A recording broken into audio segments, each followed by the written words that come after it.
We are here with Mark Branstad, CEO and founder of TrackingFootball.com. Mark, welcome to the Heisman Trophy Podcast. Thanks, Chris. Yeah, really appreciate it. Great to be on with you. We actually go back a long way, back in the days of college football blogs, and we shared an affinity with for track and field and applying those metrics to football to try to evaluate talent. This is something that I think older generations of scouts for a long time utilized. I knew some scouts personally from the 60s and 70s who regularly relied on track and field and other sport metrics to help evaluate players. And this was something that you were on top of during that whole period. And now, so for this episode, I went to go talk to the person at CFB Stats, and I discovered that you own CFB Stats now, or you're it's all part of your company. So welcome to the show. And I just want to have you provide a little background on how you got started and how this whole process evolved to where you're now not only, providing fans and media this great service with CFBstats.com, but also you're now providing programs, agents, all kinds of entities with proprietary analytics and stats regarding talent for players. So I'm curious to see how that all started. Yeah, absolutely. And again, really appreciate getting on here with you, Chris. And I think initially, if I recall, I think Bruce Feldman picked up just a real small snippet of some stuff that I was throwing out in a really old school WordPress blog, connecting some linemen to high school throws that were, balling out, and some receivers. And Bruce picked up on that and threw a little blurb, in an ESPN thing. I think that's kind of how you and I then started to have discussions around, football athleticism. But by trade. So I graduated from Butler University here in Indianapolis and went to be a high school teacher and a coach. So I coached football and high school track for about 10 years. And it was during that time that I started to kind of see that connection to just athleticism, right? And saw how kind of some of that, on the track and, with the jumps and the throws by the linemen sort of, contributed. You just saw it a lot with these really good college and NFL players. That was, 20 years ago or so. So that was really before a time that the internet, where all this data kind of proliferated. So I kind of anecdotally started to build this database to try to get more of our football athletes out for track, and vice versa, more track guys out for football. And so that was just kind of fun. It was a real anecdotal thing. But over time, I got connected to a mathematician who is still with the company today. He's actually our CFO. But his thing was like, look, Mark, you're going to have to take this from the anecdotes like that Bruce picked up on, and that, you and Chris talk about, to, like holistic. It needs to be empirical. Like, we need to run like all recruiting classes and all rosters for like Division I teams to kind of see if there's any interconnectivity here. Yeah. So for about 2 years, myself and another individual that really helped me found Tracking Football, we started to run, what was the background, multi-sport background, what was the track backgrounds of every player that gets, that's, signing letters of intent for Division I. And, it took us like, literally 2 years to do that back in the day, but we built out this database of, about 40 or 50,000 players. And then from there, we started to make more connections. And then ultimately we created a score called the PAI score, which is the Player Athletic Index, which is really the foundation of everything that we do with tracking football, because we're able to kind of boil down the body type of the player, the position that he plays or projects to, and then all of his athleticism, and boil that down into one score. And the cool part about track data, and I think what you and I coalesced around, was, track is historic and it's standardized. So, you can look at what Bo Jackson did in like 1981, when he was in high school. You can convert to 100 yards, like a shot put was 12 pounds back then, it's 12 pounds today. The long jump, it's all standardized. It's the same principle today as it was back in 1980. So the cool part with like the PAI score, if you roughly know what his body type was and what position he played, those scores, you can connect those anecdotes back 40 years in some cases. So that's where it really started to pick up some steam and some traction. And then one of the things that like Sports Source and then Marty Kuvlian, who developed CFB Stats, and Marty's been in business, with the CFB Stats thing for over 20 years. They're all on the production side. And Marty got all these connections with the SIDs at all these colleges that send him sort of a box score. And he's kind of taken that into this, wizardry of this advanced box score that then he does with all the FBS teams. And it's kind of got this cult following. And we've had NFL teams that kind of told us, hey, we like to scrape CFP stats because it's so great. What happened to it? Well, when we started to work with Drew Borland and Sports Source on a transfer portal solution, we ultimately said, hey, we're doing this great joint product. We're gathering more and more college clients. We should just merge, into one entity. And ultimately, last year, we did that. But really, it's been kind of a long journey in the sense. I think our first college client, we went to the AFCA Coaches Convention in 2016, and somehow we ended up getting University of Minnesota as our first college client. And they kind of saw our first iteration of a website that really, again, just kind of showcased lots of college players, what their athletic backgrounds were, those PAI scores. But again, I think some people are under the impression that, that's kind of like all we do is just kind of show you what their track background was. And a lot of people just think that like that's the 100 or the 200. But, as you and I discussed over the years, there's more to it than that. There's the jumps, there's the throws, which really kind of get into a different kind of athleticism that we see that translates to the football field. So, in some cases, we're able to put that score and give more insights about athleticism and football players than most people would believe. So, like, for example, today even, there are about 1 million high school football players every year. About 500,000 of those or more will do high school track. So I think a lot of people have an impression like it's just a few guys that really kind of have that in their background. But the reality is, and the reason why we're still in business and able to give all these insights is that it's about 55% or so of all players, regardless of position, have these track backgrounds. So that gets us started, and then we bring over the top with what Sports Source does and what Marty does with safety stats and production, and we can give football evaluators kind of this 360 view of their athleticism and then their production. I just love how you guys fill this gap where I think there's a lack of general knowledge, even amongst a lot of football coaches, especially younger generation football coaches, about track and field and why these data points are important to assess athleticism. For example, you talked about shot put.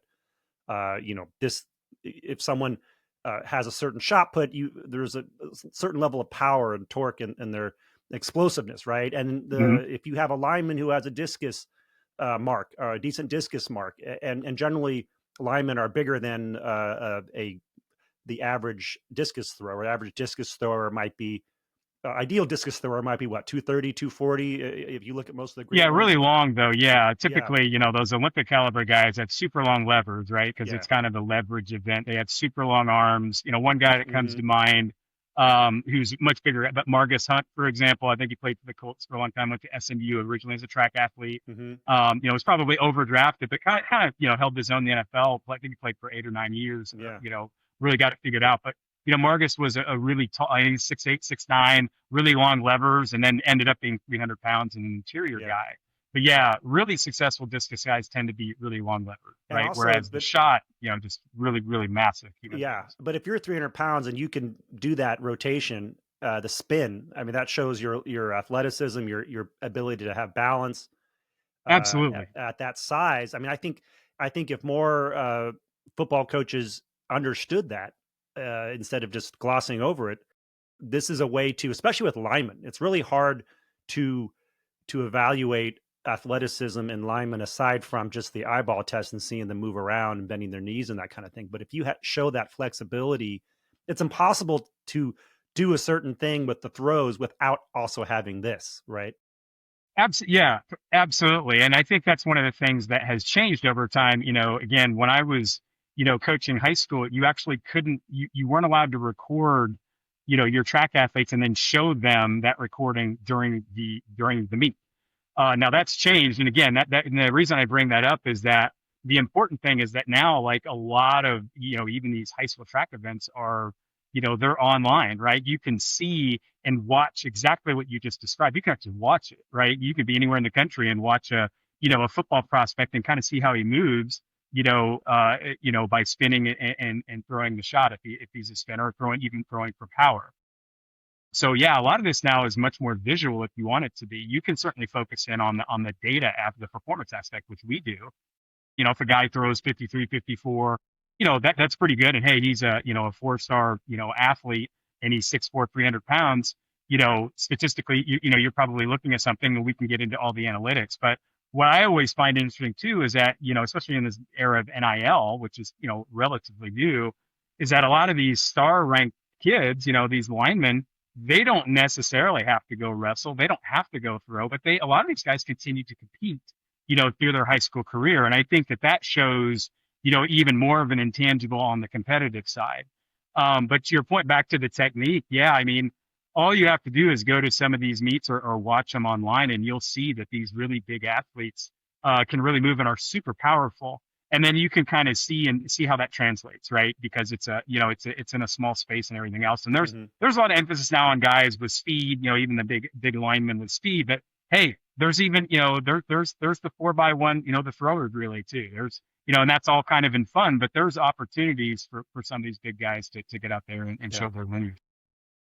Can you tell me why there seems to be a resistance out there in media world, or in, I guess, media world, and maybe in the part of the organizations like the NFL that is outward facing, in which they will do anything but quote a track time or track mark, which is weird because track marks, fully automated track marks run under similar conditions, run on similar surfaces, run with similar gear, and they're throwing out miles per hours and 40 times that are hand timed. They will do anything but have this data narrowed down to a reliable, measurable data point that is comparable across a whole range of players. Why is there this reluctance for these organizations to just use the most reliable data? Yeah, that's a great question. I think it's something that you and I used to talk about a lot. There's kind of that track guy label, right? That they're really good at what they do, but they're not, they're maybe not tough. And I think what that gets at is, in track, as a sport, if you're not, almost 100%, right? You're going to go out there because it's so, it's some of these races are so tight to, literally hundredths of a second. If you're only 90%, you're going to go out there and be an embarrassment, especially at like the Olympic level, professional level, right? If you're not 100% in the 100 or some of these other, really technical events, you're going to be an embarrassment. And, so I think there's some of that where, hey, I have to be optimal if I'm going to be a really, really, proficient track athlete. Whereas, in football, there's kind of this motto of, hey, rub it in the dirt a little bit, man. And, let's get it going. You don't have to be optimal to go out there and play. Sure. So I think there's a little bit of that stigma to it, even with, the throwers, and, these guys are, huge athletes and, the toughest guys out there, especially in the weight room too, right? These Olympic throwers in the weight room, it's unbelievable what they're able to do, and the athleticism. But I think there's always that stigma there. I also think there's a little bit of, and I think it's a bit of a misnomer, Chris, in that, one of the reasons why we have been successful is a lot of a lot of, football evaluators do value track. They just don't necessarily profess it. Like, in their war rooms, they're talking about a lot. We have a lot of NFL teams that tell us like, hey, our college director of scouting is always looking for track data points to help back up, their assessments. Yeah. So I do think that it's there. I just think that, it's hard for, media types and for the public maybe to wrap their head around some track a little bit because of that kind of stigma that, maybe it's more about being optimal, not being, tough and just, kind of suiting up and getting out there. I also think it's kind of a lack of knowledge too, right? Because, they're familiar with like 40 times and everything. To your point, those were handheld until at least 2000. So how do you reconcile that with somebody, Jerry Rice, who did like the first combine in 85 or 86 or what it was, and supposedly ran 4.7? How do we correlate that to today, to a guy that's running, these, hand to laser running 4.57? How do we do that? So I think there's never been this embrace of, like you call it, fully automatic timing, which is, the best and most adequate timing in the world. And it does allow you, like we said earlier, it allows you to go back and kind of, it's not quite apples to apples, but it's close to your point. If the surface is right, if the conditions are similar, if a guy runs at, 10, 1100 meters, and then you've got a guy doing that, in 1995 and he does it today, it's pretty analogous, right? But there's just sort of this hesitancy to, well, but, if it translates, say, great, but is he a good football player? And I think the delineation that the really good football evaluators make is, I'm going to use that to evaluate him as an athlete, not as a football player. Right. It's weird. And don't distinguish the two, right? As long as you don't confuse the two, you can be okay. I think it's where people confuse hey, he's a 10-11 guy, so he must be really good at being a receiver in football. And Hmm. that's not always true, right? Right. You're just able to quantify this aspect of their athleticism. And it's funny because you wouldn't say the same thing about height. You wouldn't be like, well, he's pretty tall, but can he play football? That kind of thing. Sure. So it's just a data point. Exactly.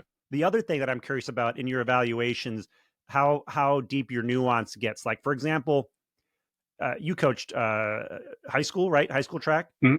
Yeah. So I imagine that when football season was over and springtime was coming in, you were probably going over to the best athletes in the football team. Hey, you guys got to come out and run track for me. Or the baseball coach might have found the best athletes. Say, hey, I need you to play center field. Or maybe he comes out for two tracks. Maybe he comes out for the big dual meet against your rival.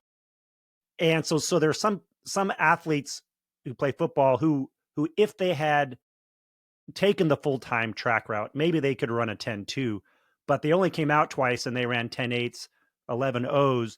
In your evaluations, do you provide that nuance when you say, here's a guy who in minimal training time with basically moonlighting as a track person ran a 10-8, and so therefore we project that his latent speed, untapped speed is much higher?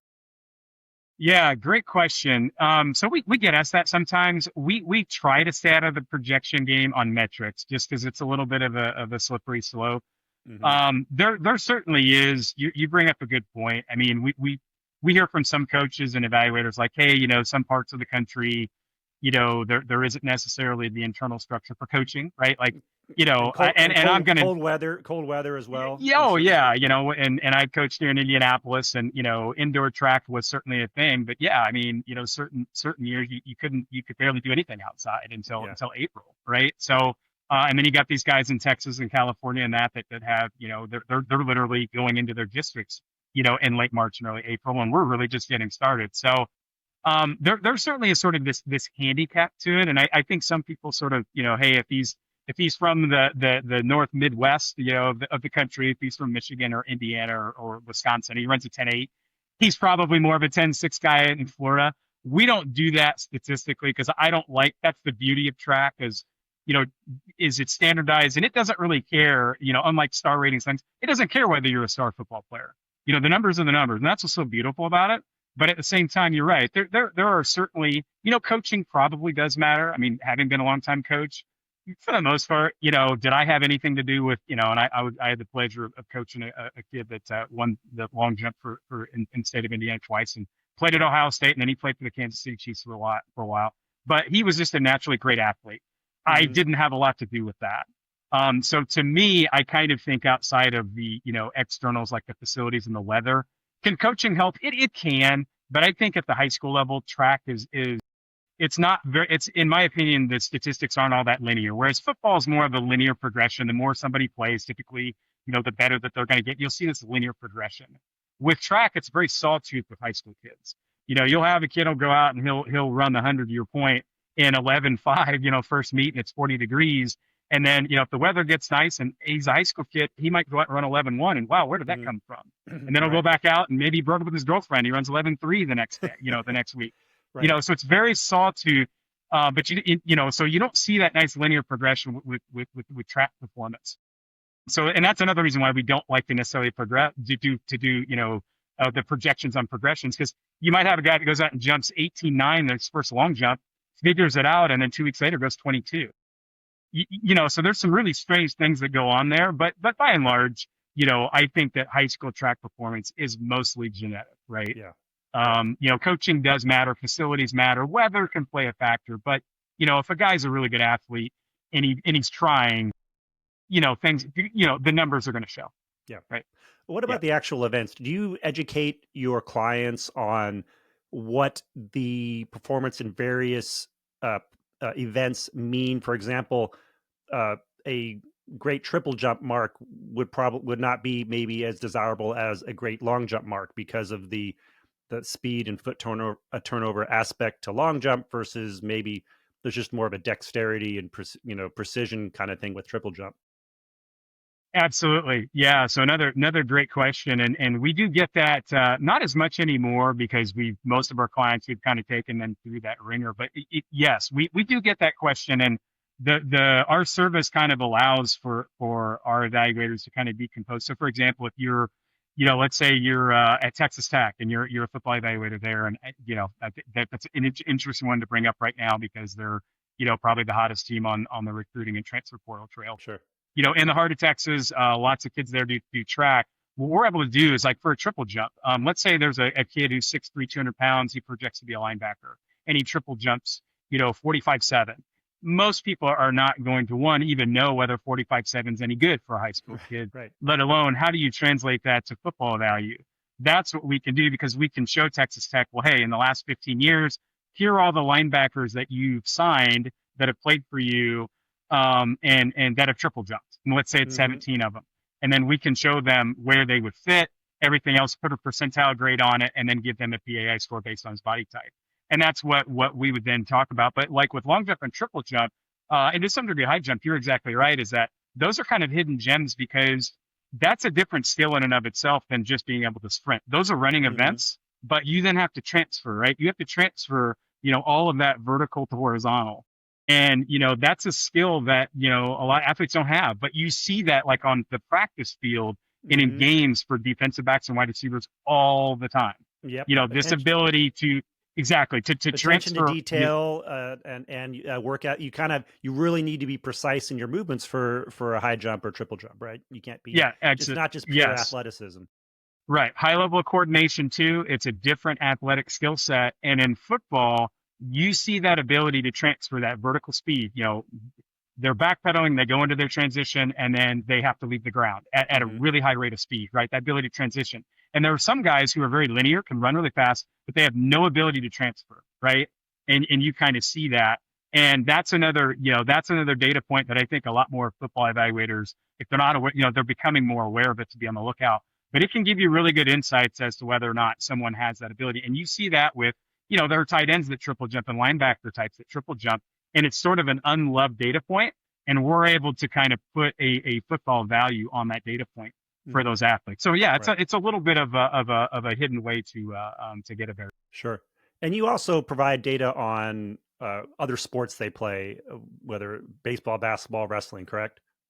Correct. And for us, I always tell people like the multi-sport, and that's been on X, Twitter, whatever you want to call it. There's been some big discussions, and sometimes it gets a little bit it gets a little ugly. There's always the multi-sport side and then sort of the specialization side, right? And I don't like to get into the fray of that argument anymore, but we do track multi-sport participation on football athletes and prospects. I think 14 sports. I think we're up to that now, and even if they do like judo or karate or whatever, we even track that to a degree. What we don't do is we don't decompose it like track though, because with track you don't really have to worry too much about the competition. But like with wrestling, it's great to know that he wrestled. It's great to know that he was a state champion.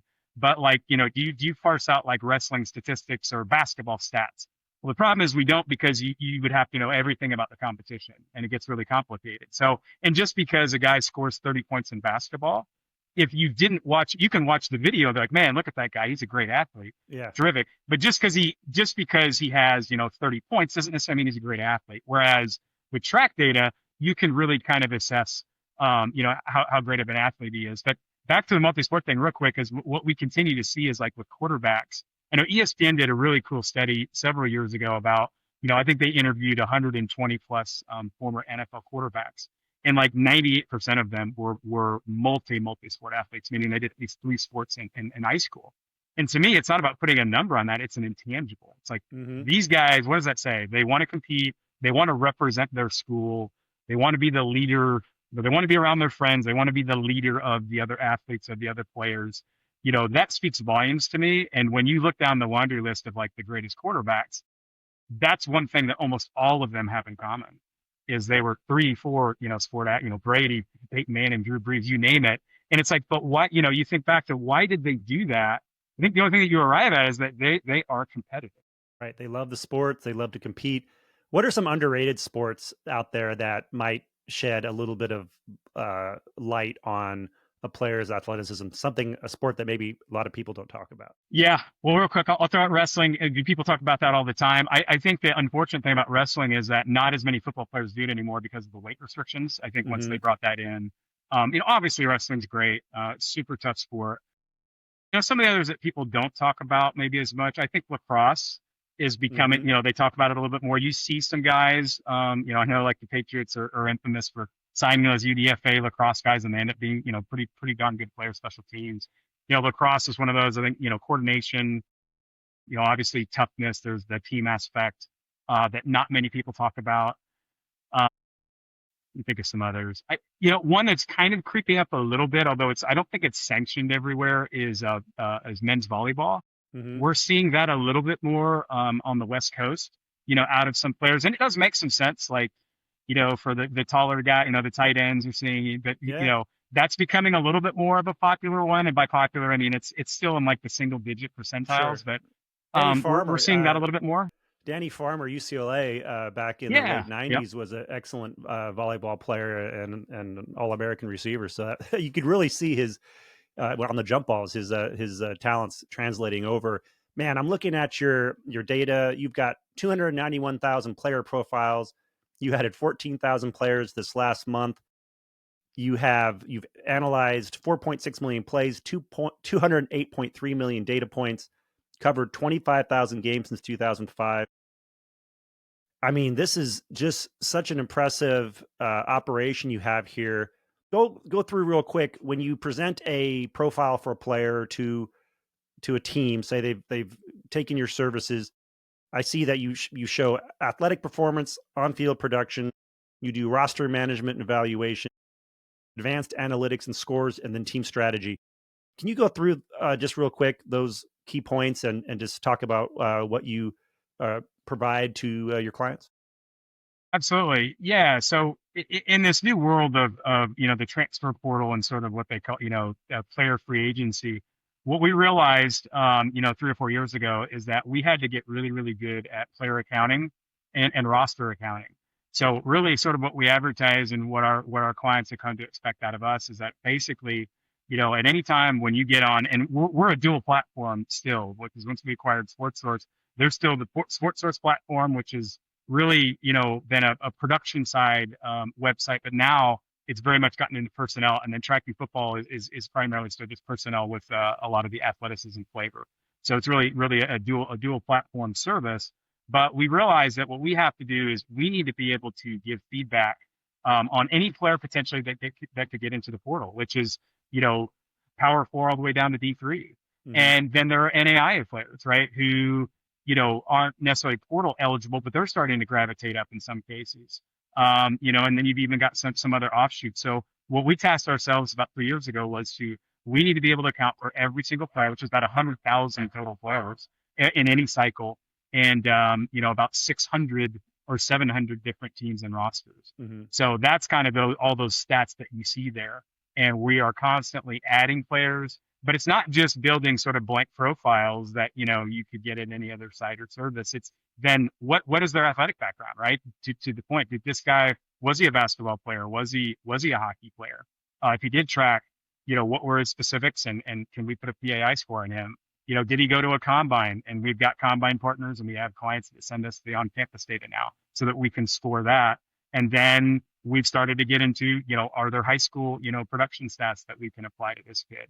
And then when he gets to college, then we get into all of the production and production analytics there. So, it's really the vast majority of our time and our staff, and we've got, I think, we're up to 5 or 6 data analysts now that, we spend a vast majority of our time now sort of adjudicating rosters and players Hmm. and keeping track of what this all looks like to be sort of the system of record, for college football. And we've got some NFL clients that appreciate, that breadth and that depth where they can just get all that data in one spot, right? Right. Wow. The for the on-field production aspect, you obviously talk about the athletic performance. You have the on-field production. Are you? How hard is it to find reliable statistics in high school? One, and even with the track side, actually, I think you look at track times in Texas. Texas is kind of historically been notorious for, I don't know, maybe not very good win gauges, perhaps, or Yeah, yeah, for sure. There's some that raise your eyebrow, and on a legitimate point though, just as an aside, there are some crazy fast, young Texas track football athletes right now. hmm It makes we have to look really, really hard. And I think there are two kids that are underclassmen who have gone sub 10, and it's legitimate. I mean, it's win legal, and they've gone like 998. We're seeing some things that just, are really spectacular. But, on that level, yeah, you can't just go out and extract a bunch of track data or, go scrape a bunch of track data off the internet without partners because the one thing about, track data in the aggregate is it's not connected to football players. So hmm you've got to then connect like, okay, this guy went to this high school. He's a football player. And then you have to connect all that together, which is not trivial. It's hard to do. And then on top of that, to your point, you have to know, is it wind dated? There are occasionally mistakes. Was it FAT? hmm Does it need to be converted? And then sometimes junior high data will get wrapped into or lumped into a profile, or you'll get sent data because we take in or data organically as well. Uh, they'll send you, junior high data. And hmm that's not necessarily what you want to use because, again, like, junior high, the shot put is 10 pounds or 8 pounds. Yeah. And that's not really what you want to use. So Right. there are some pitfalls there. But we really have spent, years and years and years kind of perfecting that. It's a little bit easier and we've got some partners that actually help us out with that as well. Got it. Got it.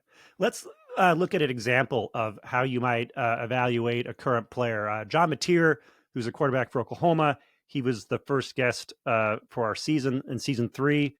Of course, he just had a big game against Michigan, uh, came over from Washington State, came out of Texas, Little Elm, Texas. What did you say about John Mateer coming out of high school, or do you have that information on the ready? Yeah. So I don't know if I can share my screen here with you, but, Well, I'll just get a screenshot later and put it up as you talk. okay. Yeah, absolutely. Kind of looking at him, he's one of those guys who was a baseball player. I think that's kind of in his background, and that's pretty typical, for some of these, quarterbacks. But what we would say about him is we also have what we call the PPI, which is similar to PAI, but it's a production score, and it's a college-based production score that's 0 to 5, so it's very similar to our athleticism score. And last year, John was a 3.8 out of 5, which is really spectacular. That's right in line with most, Division One all conference players. That's about the range that they would fall under. So he's very highly productive. But again, with him, and I think that we're unable to provide a score within the first 4 weeks because we do something a little bit different than maybe some of the other services out there like a PFF who week to week will give a production score. We actually competition adjust our scoring. So again, it's one thing to go out and do something against, like an FCS team, but then hmm to go out and do something spectacular against a Michigan team, we would weight that more heavily or differently than if he was going against an inferior team. And we'd look at it from the, how good was the defense? We'd even break it down to the actual unit. Well, how good was the secondary? How good were the safeties and corners that he went up against? So, we would look at it in that sense, as well. We also then even intake, now in the NIL era, we even showcase, what is on 3. We have a partnership there. What do they think about him in terms of his valuation? We even have our own in-house valuation on the player, which ebbs and flows week to week with their production. Right. Got it. So, we sort of, in some of the things like the production doesn't have anything to do with his body type or his athleticism. But, in some cases, it's obviously interesting to take a look, like with receivers, like a Jeremiah Smith.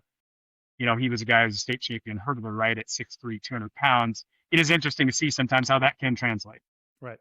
Do you get feedback from teams, for example, like do they self scout on players? Like, for example, if you provide data on a player who is maybe not getting that many minutes, but in those minutes you were able to show that they had this kind of score, are you able to discern that this is helping to influence decisions whether to play them more or not? Is that something that exists?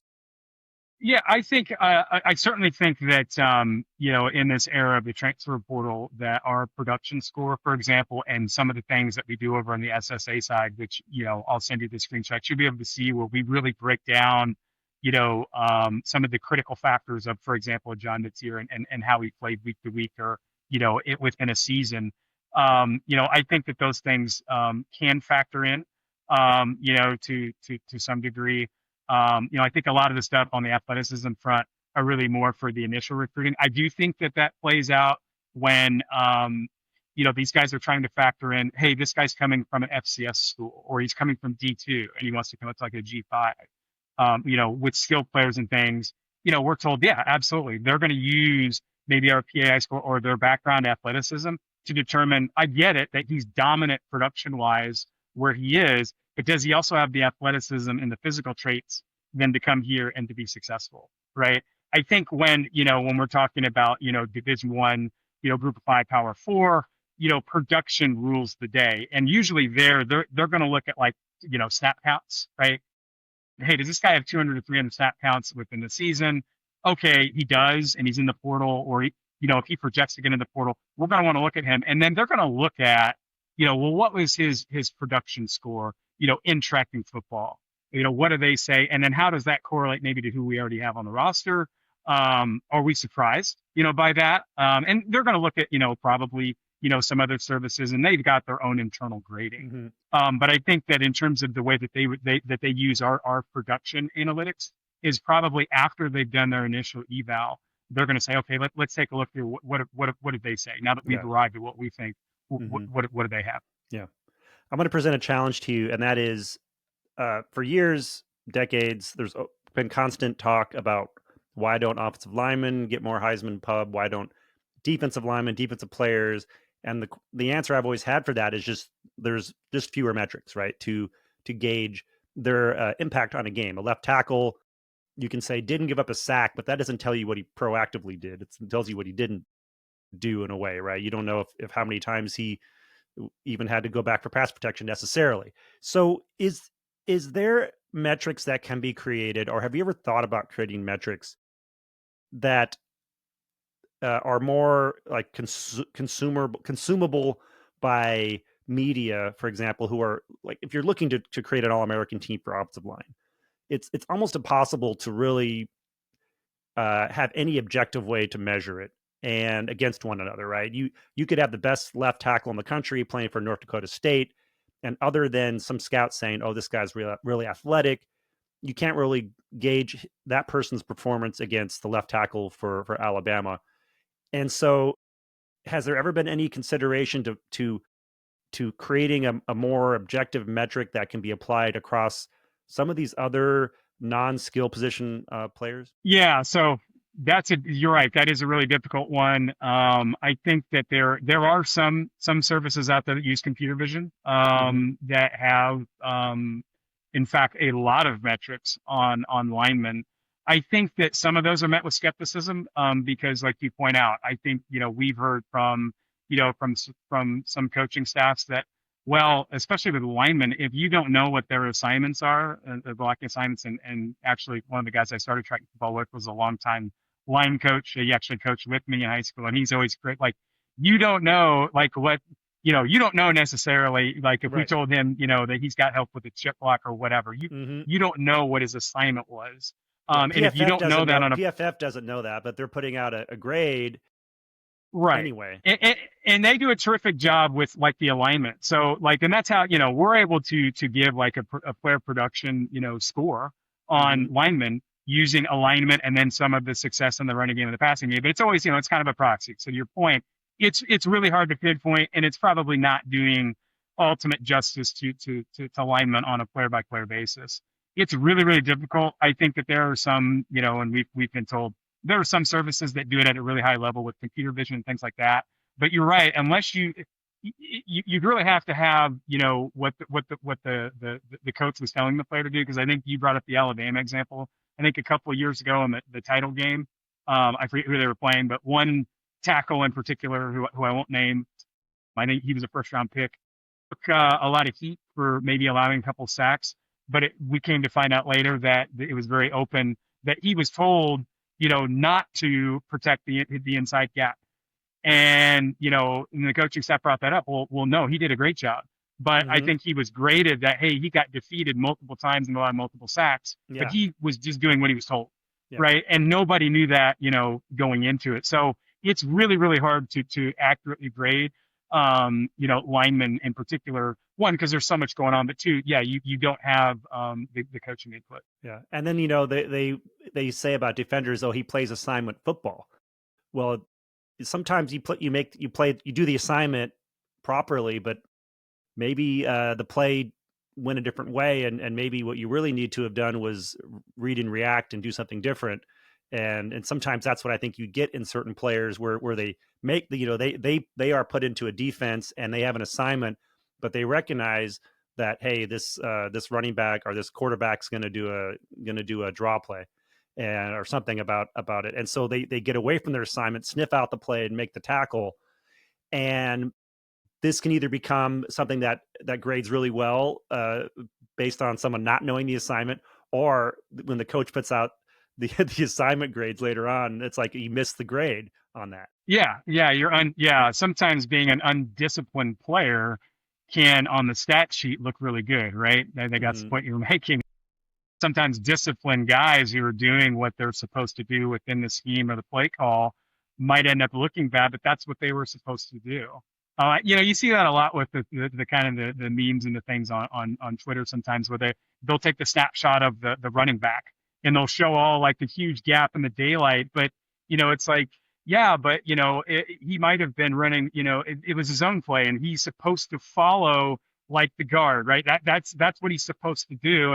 Everybody points out, yeah, but there's this huge hole right to the left. If he just would have gone left, he would have, had a 30-yard gain. Instead, he had a, -2, but he was doing what he was told in the play call, right? And we don't necessarily know what that was. One of the best insights, we had a guy that worked for Triton Football for about a year, named David Walker, and he coached in the NFL running backs. He would tell us all the time that when they go and break down plays after games, he was always had his players. Hey, coach, we actually weren't in that. We were in this. Oh, and like the head NFL coaches, Yeah. they're told by the players all the time, like, coach, we checked to this. Oh, I didn't know that. So like if they don't know, how could somebody, ancillary have any idea what's going on? And the truth Right. is that they don't. They just do the best that they can. But one last one is I saw like the example you bring up, I think the Bengals rookie Shamar Stewart. I guess they said he scored spectacularly well, on the advanced metrics, but Hmm. his box score had zeros. Like he had no tackles, no sacks, no TFLs, no forced fumbles, nothing. But he graded really, really well, right? Right. So to your point, like these advanced metrics are kind of showing like, hey, we can tell you when a guy isn't a stat stuffer, but he played really well. So I think that's something else that probably the public is going to start to gravitate more towards, these advanced statistics on linemen that probably really do a better job of telling you how they actually played Yeah. than the box score, right? Yeah. They used to put out, I mean, just even popular stats like pancakes and decleaters. I mean, those used to be around. I don't see those anymore. And I think it's because the coaching staffs keep track of these types of things, but they don't release them publicly for some reason.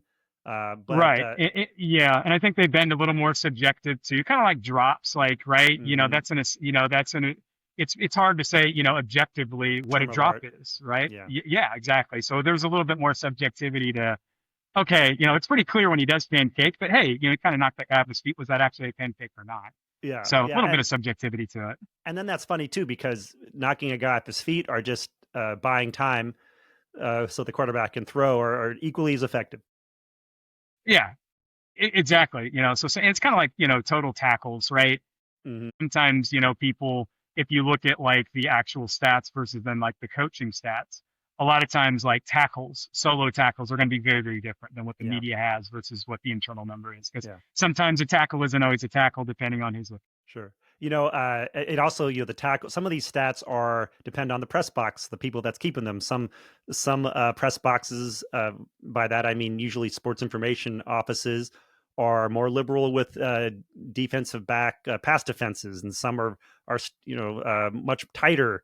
And some, if you jump on the pile, I mean, there are guys. I remember back in the 80s, there'd be guys that supposedly had 206 tackles, in a Right. season, Yeah. right? And it's like it just doesn't happen anymore. And they've tightened all that up. And what I love about your whole approach is that I feel like there's a germ here of a future apparatus that can really create a much better way of comparing what players are doing. And have you and just launching into that a bit, have you thought about what your future is here with the organization, where you see it going? Do you just consider uh, doing team service just being your future? Because it's such a fascinating topic, and I feel like if more college football fans or football fans knew more about these types of things that are lurking in the background, that there's a forward-facing consumer-based approach that might be really popular that you guys could put out there. Yeah, and I think linking this back to Marty with CFB Stats and then Drew on the SSA side is that those guys do a terrific job with the production side data, and they literally, Marty spends a tremendous amount of time cleansing that information from these SIDs, and Hmm. sometimes it does matter, to your point, like if there's a sacks record and hey, was that really a sack or was it really just, should it be marked as a TFL, and all those things. And they do a great job of working through all that stuff. And yeah, I think one of the areas that, we may move into is I think that the fans, and football hobbyists are getting smarter all the time and demanding and wanting more information. And, they want to know, if they don't want to know the specific like athletic backgrounds, they kind of want to get, a better, more appropriate, athletic metric, as opposed to, some people tell us like, hey, we use the EA Sports score, right? Like that's all we got. Yeah, There's not a yeah, available track data point. He didn't run the 40, so we just, we got to use his, 89 is his athleticism score, his speed or whatever. And we could probably do better than that. But yeah, there's also people that I think consumers are getting smarter all the time, and there is this want and need for not only access to better raw data, but then also, analysis. And PFF does a great job, with what they do with consumers and everything else. But, I think that there are, when it comes to these advanced analytics, some consumers, are really good with it, but others, it's a little too complicated. They want something that's a little bit more, surface level, hmm, that they can really sink their teeth into. So, I think that's an area that we're trying to get into. We've got some, media partnerships. And some of our data actually does appear. I don't know, and we don't know, we don't ask for it, but some of our stuff does appear. People just don't necessarily know. And then, we've got more agencies now that are reaching out to us. That's an area that we're doing more sports agents, because they actually have to care about, like, for example, high school kids now, sure, sure. right? Which they never did before. So that's another area. But, on the consumer front, I think over time that will continue to be an opportunity for us that we may try to grow in. Awesome, awesome. Well, this is trackingfootball.com's Mark Branstad. He is also uh, part of Sports Source Analytics and CFBstats.com. I know a lot of you out there use CFBstats.com. I certainly probably look at it every day. Man, I could talk about this kind of stuff forever, but I'm going to have to let you go here before we just keep going and going. So, Mark Branstad, thanks so much for coming on the Heisman Trophy podcast. Such a fascinating conversation about what you guys do, and man, I'm just excited to see you flourishing and talking about talent and evaluations and athletics on a regular basis. Well, Chris, I really appreciate it. Again, it's great to catch up. Great to see, all the things that you've done, with the Heisman Trophy group and everything that you do here. And really appreciate the invite. It's great chopping it up, and hopefully, offline we can continue to keep in touch.